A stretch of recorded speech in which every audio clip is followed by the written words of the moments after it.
gonna talk about nuclear reaction in star.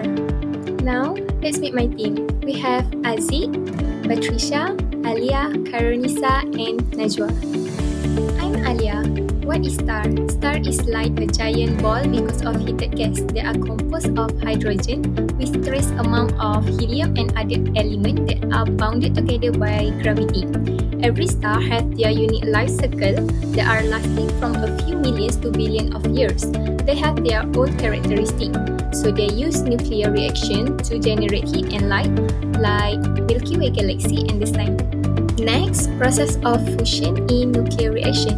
Fusion is occur when two or more atomic nuclei unite to make a bigger nucleus. Energy is either released or absorbed because of differential mass between reactant and product. The differences in nuclear binding energy between atomic nuclei and during fusion reaction is what causes this mass discrepancy. It can through variety of reaction pathway like stellar nucleosynthesis. Other than that, important of nuclear reaction is supply energy, so star can keep stable against gravitational collapse and give them brightness. Next, it have part in determining a star lifespan like red giant, supernova, and white dwarf, and how it ends. Lastly, it's combined lighter element to generate heavy one like hydrogen can change into helium, carbon, oxygen. These are necessary for formation planets, life, and everything in the universe. Role in pressure is fusion. Fusion is for keeping the plasma contained and sustaining the process in nuclear fusion reaction. Next, we have Haber-Bosch process for ammonia synthesis that are used high pressure to increase rate of reaction and improve yields of ammonia. Next, we have gravity. Gravity is for star formation. This is because of collapse of gas and dust cloud due to gravity. So temperature and density are rise until the point where nuclear fusion can start. Lastly, we have stellar evolution. Stellar evolution is driven by gravity. So star can start contract, increasing temperature and pressure until fusion begins. Let's see the types of nuclear fusion in stars. What is nuclear fusion? Nuclear fusion is the process where two or more atomic nuclei combine to form a heavier nucleus, and in the process, energy is released. Fusion only happens under extremely high temperature and pressure, like in the cores of stars. There are three main types of fusion that happen in stars. First, proton-proton chain. Second, CNO cycle. And the last one is helium fusion, which is also known as triple alpha process.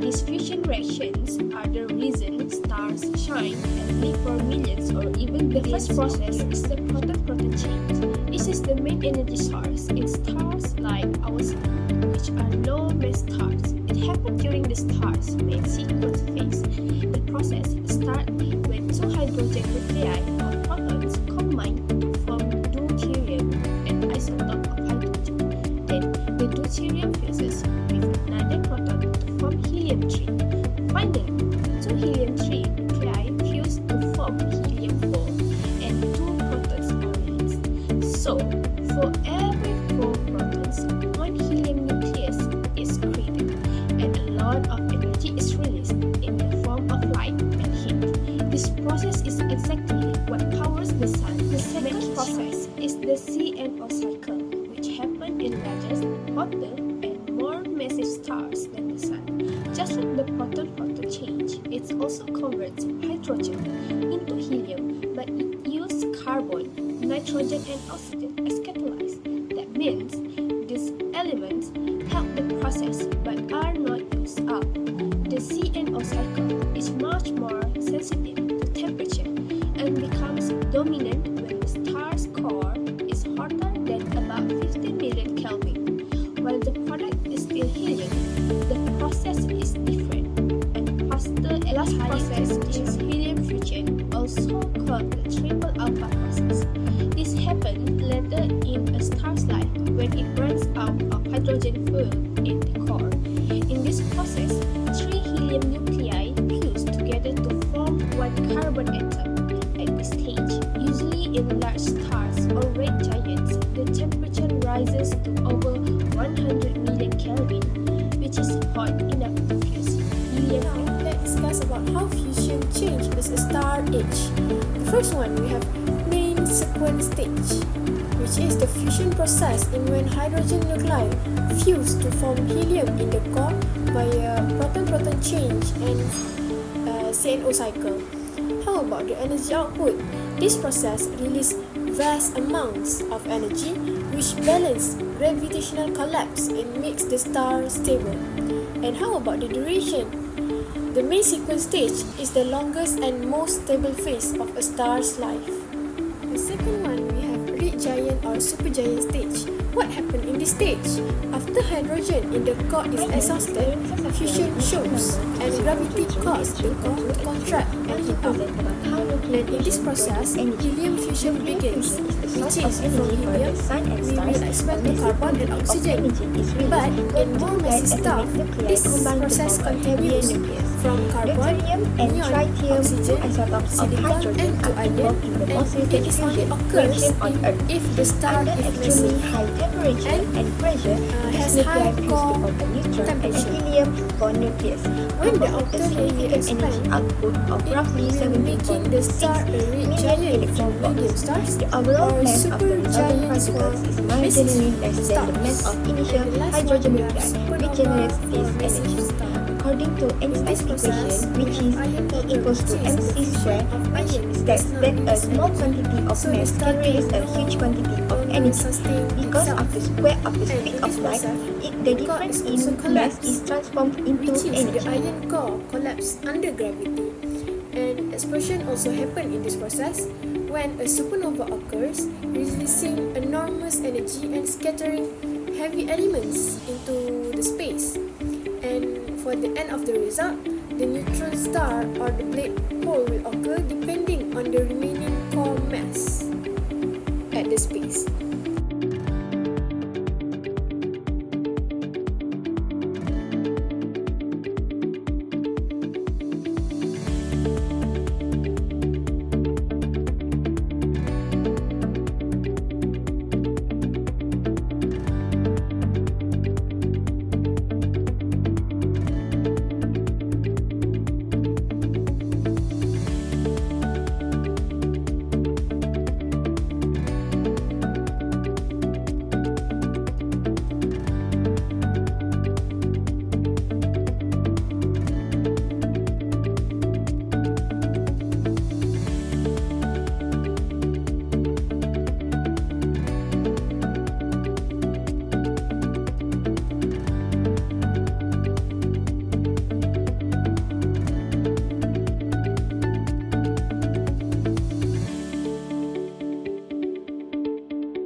Next, I want to talk about how the energy reaches. The energy created in the core doesn't reach the surface immediately. First, it travels through the radiative zone where energy moves slowly, passed from atom to atom by radiation. Photons are constantly absorbed and re-emitted by particles in the star, causing them to take a very indirect path outward. This process is incredibly slow and can take thousands to millions of years. As the energy moves farther from the core and enters the convective zone, the conditions change. Here, energy is transported by convection. Hot plasma rises toward the surface, cools down, and then sinks back down, much like boiling water in a pot. This movement helps carry energy more efficiently through the outer layer of the stars. Finally, the energy reaches the photosphere, which is the star's visible surface. From here, the energy is released into space in the form of electromagnetic radiation. This radiation includes visible lights, which allow us to see stars in the night sky, as well as infrared radiation, which we feel as heat, ultraviolet light, and radio waves. All of this light and energy has traveled a long, complicated journey from the core to the edge of space. So, these are the differences between nuclear fusion and nuclear power on Earth. Today's nuclear power relies on splitting heavy atoms like uranium, producing long-life radioactive waste and risks like meltdowns. fusion, on the other hand, fuse like atoms like deuterium and tritium, creating minimal waste and posing far less risk.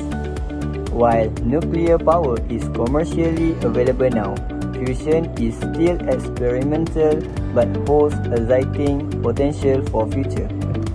Here are phases of elements formation, which are Big Bang nucleosynthesis, hydrogen burning, helium burning, advanced burning stage, supernova nucleosynthesis, neutron star collision. Lastly, the interesting facts about neutrinos, supernova and black holes and neutrinos trapping. Neutrinos are tiny, ghost-like particles produced in huge numbers during nuclear reaction, especially in supernova. Amazingly, 99% of supernova's energy is released as neutrinos. Supernova are cosmic neutrino factories. In stars' final moments, a huge burst of neutrinos is released. If a black hole forms, even these ghostly particles get trapped. Detecting them helps us understand star death and black hole formation. Thank you for watching.